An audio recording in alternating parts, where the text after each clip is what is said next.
এখানে সেই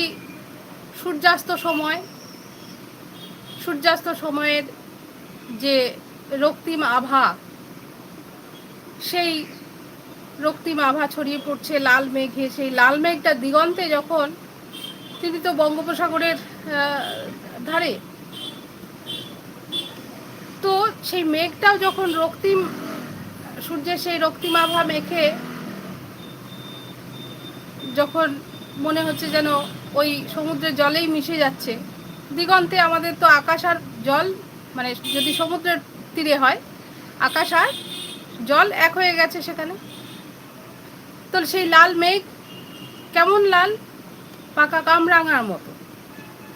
সেই মেঘ যখন সাগরের জলে মিশে যাচ্ছে, এই যে মেলামেশা, এই যে মিশে যাওয়াটা, সেই আলোর জলে পড়ে,